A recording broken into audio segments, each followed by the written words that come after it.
Ladies and gentlemen, I have the dubious pleasure of wrapping up today. And I'm saying dubious because I look at the notes I have and I'm like, okay, take a deep breath here, Sherry. How are you gonna do this one? This morning we started off with a recap of what would have happened the day before. The word they used here was concise. I felt it went on and on and on while I was doing it.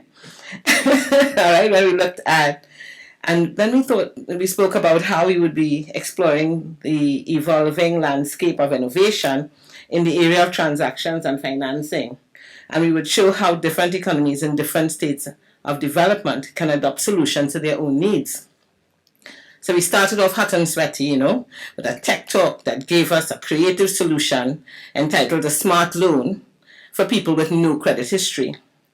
There we understood by simply analyzing different data points to understand a person's credit risk, we can look beyond income and reach out to financially excluded persons in emerging markets. The thing that hit me there was the 56 persons or more that you interact with per day. Man, I should be getting $1 million loans.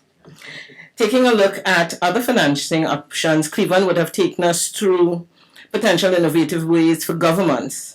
And he would have looked at things like our universal service funds and all of those, but the one that caught everybody's interest seems to have been the SUSU model as a potentially viable source of raising funds collectively in the region.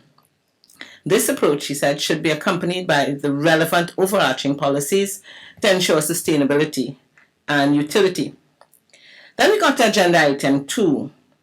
We looked at regional initiatives and we looked at the OECS Commission's e-payment initiative. And Marlon was a lucky fellow who got no questions. I don't know how come. He took us through a very invaluable view of the wide and expansive e-initiatives on the OECS agenda, concluding that we need a call to action to enable the unbanked to create financial opportunities for the unbanked, and to improve efficiencies, to reduce costs, and to increase productivity by eliminating bottlenecks. We moved on to agenda item 3, where we look at technology trends in digital financial services. Following on Marlon's innovation spectrum, I'm using the fancy language you give me here, right? Following on Marlon's innovation spectrum, Ian John from Massey pushed us forward onto the technology wave of change, which he notes policymakers should be familiar with and should proactively anticipate the resultant impacts. He shared with us some of the initiatives that Massey has undertaken and plans to undertake in the near future. Agenda item 4 were lessons from Haiti, the Haiti mobile money scenario, and Michael Stefan Bruno took us through an excellent case study into lessons from Haiti's mobile money experience. He noted that we must start with the consumer and then find the digital financial service solution.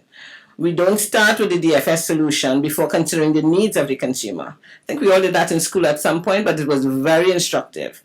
Because we always seem to forget that.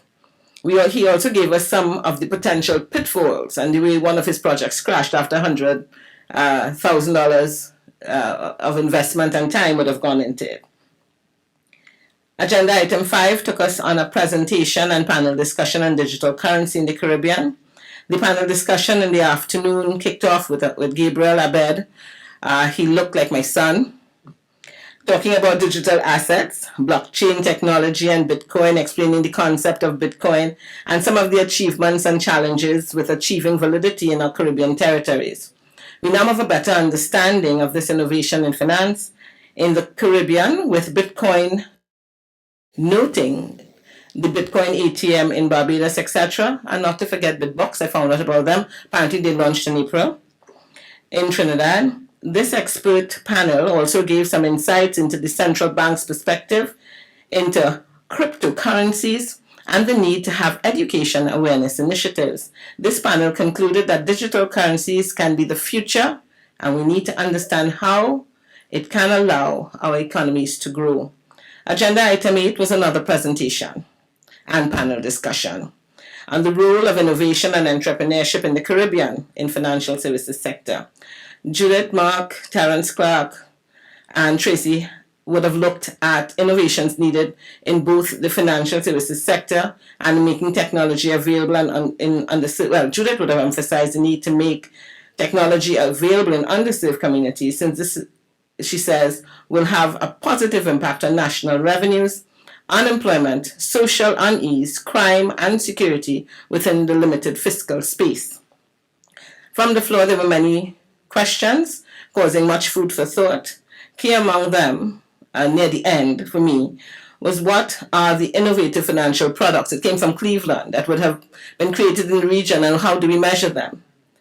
And somehow or the other, it seems that it's not happening, and that in encouraging innovation on things, and Judith would have encouraged us to encourage innovation on things that already exist.